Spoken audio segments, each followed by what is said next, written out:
traveled to Philippines and she was grabbed by, kidnapped, and then her family could not find her. Yeah, but those things you just can't do anything about it, right? How do you keep yourself safe, although you are very strong and... I will talk about that. I'll talk about that soon, actually. Before we do this, we finish your presentation, but then do your Q&A before conclusion. Okay. I think it's like almost done, so I'm gonna do it pretty quickly. Okay, go ahead, Patty. Yeah. Okay. Miss anything? Thing over yes. Yes. So the conclusion of this page is basically try to eat real food. Okay. So people still eat a lot of sugary junk foods and soda and stuff like that. Avoid that. Like if you're eating that now, you shouldn't be eating those things anyway, right? You should just eat real food. Okay. It's important to keep yourself healthy, right? So, because most of the people you will see when you go out, people will eat all kinds of soda and stuff like just don't do that. I personally don't smoke and I don't drink alcohol. That saved me tons of money, just saying. So. Just hard drugs.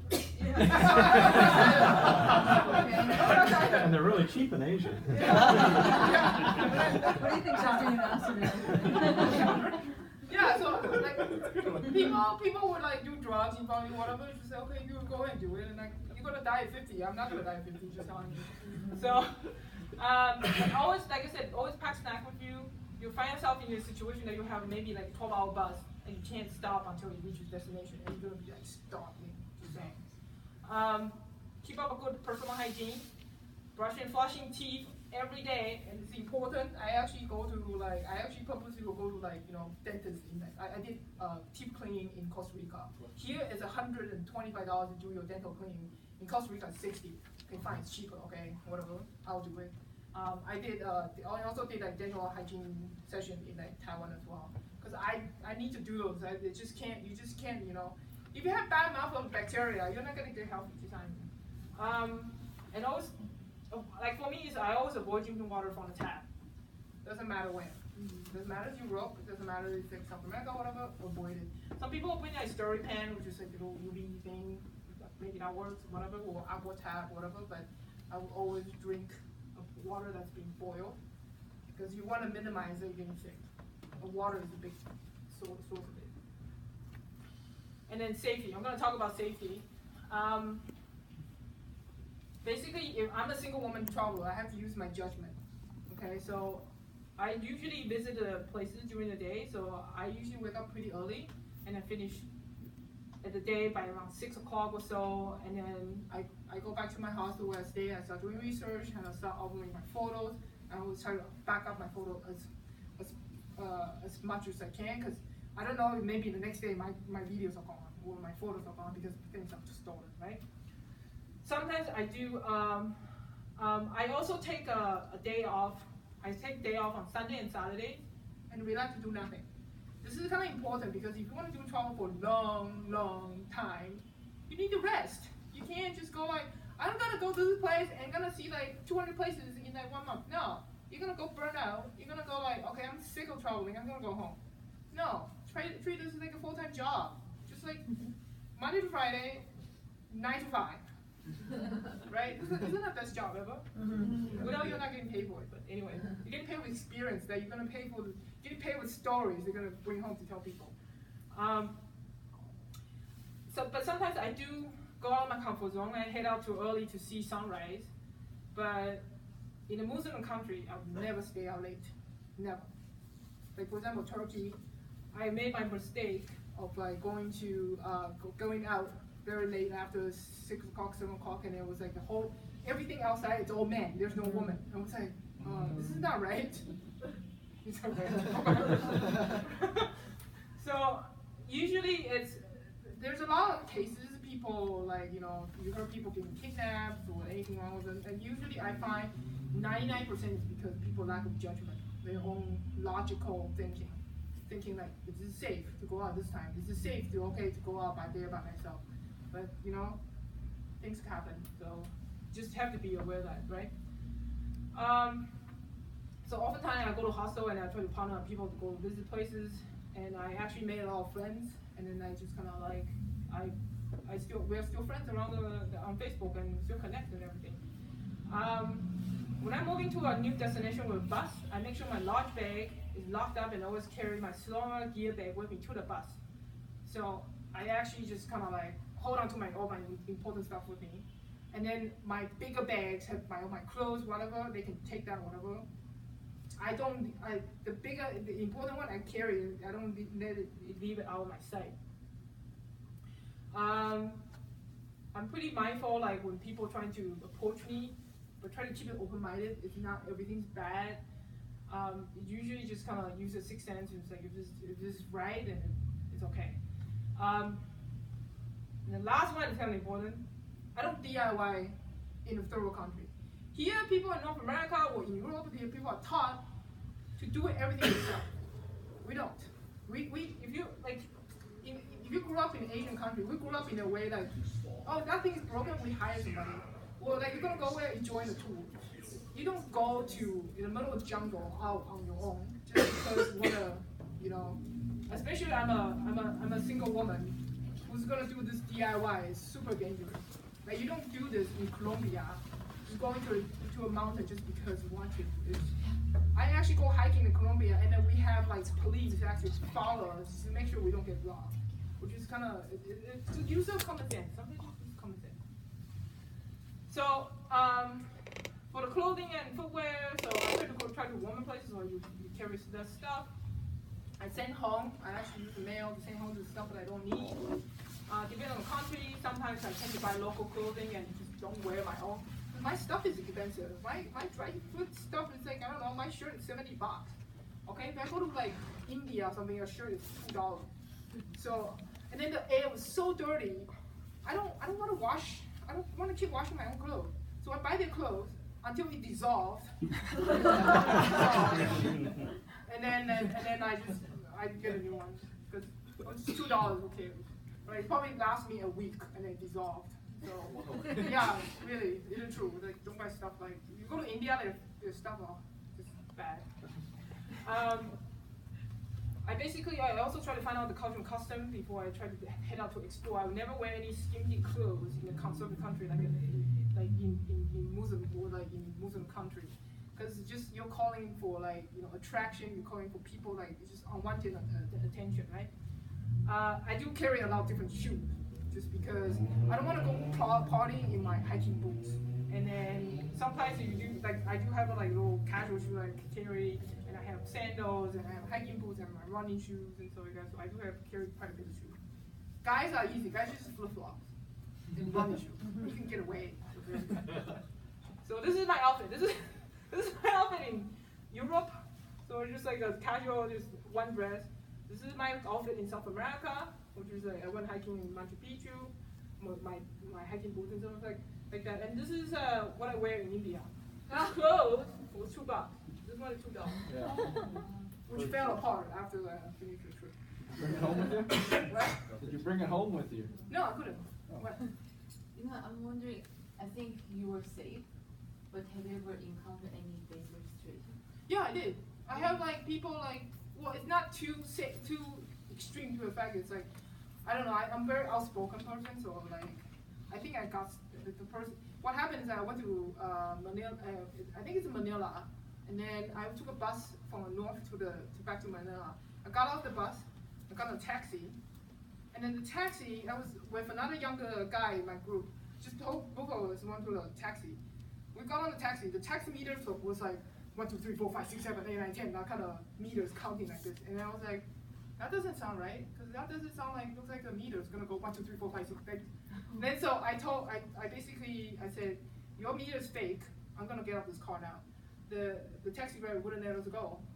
And then locked the door, and then I almost punched the guy, so he finally stopped, and I said, I'm gonna give you like, I think they're using pesos there, I'm gonna give you 100 pesos, and we're getting out of here. So like I mean, you can't be weak when you're traveling. I'm sorry. If you're walking like this, people will attack you. But you walking like this, people will not attack you. There's a reason I go to Thailand and learn Muay Thai, okay? Just be mindful. So this is the country I visited. This is, I already visited more than this, but this is, I went to Peru, Bolivia, USA, Costa Rica, Brazil, Spain, Italy, Croatia, Austria, Germany, Switzerland, Netherlands, England, Turkey, India, Maldives, Sri Lanka, Thailand, Malaysia, both sides, Singapore, Philippines, and Taiwan, Hong Kong, total 23 countries. Now I'm up to about 36. So here's a travel tip for you. Flexibility is your friend. So if you can be more flexible you are, the more money you'll be able to save. If you can't go do this today, it's okay. You can wait for tomorrow, fine. You know, you don't need to pre-book your flights or tour far ahead because you will be stuck in a schedule. But when you're flexible, you can always pick up those last-minute deals, which is quite nice, right? Less expectation equals to less disappointment, which means if you're not gonna expect it, okay, I have to see this, then it's like, okay, I got nothing to lose. It's okay. Try to always get on the last-minute deal if you want to go, because if you have the time, then you can get on those last-minute deals and it's cheaper. Try to travel slower. The faster you travel, the faster you burn out, the more transportation cost will add to your budget.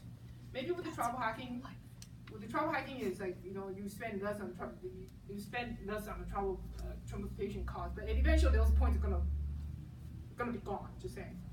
So, and then you travel too fast. Just slow down. Okay.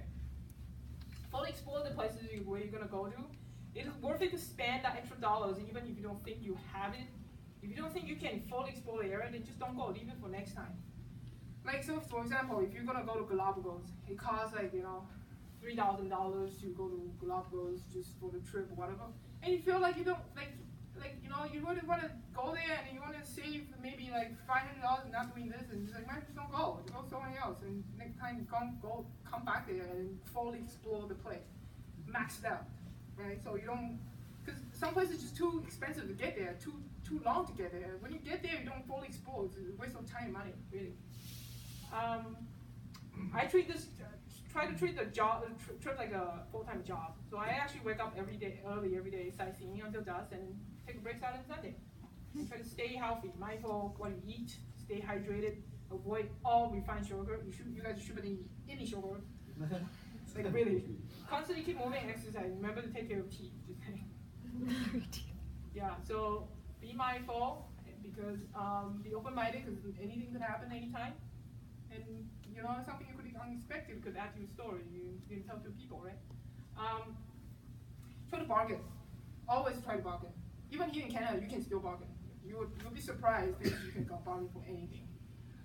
It just, you know, just throw out prices and then see. You don't lose anything. Really, you don't lose anything. Just that, you know, that initial, you know, courage that you're trying to say, okay, can I have it for half a price or something?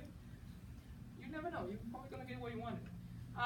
Try to stay connected by home. So I always tell my family where I'm gonna go next, because probably I'm in the jungle for 8 days. I have no connection for 8 days, and I have to make sure, like, you know, they would know what to do if they didn't hear from me after half a month. They know, like, probably went missing or something.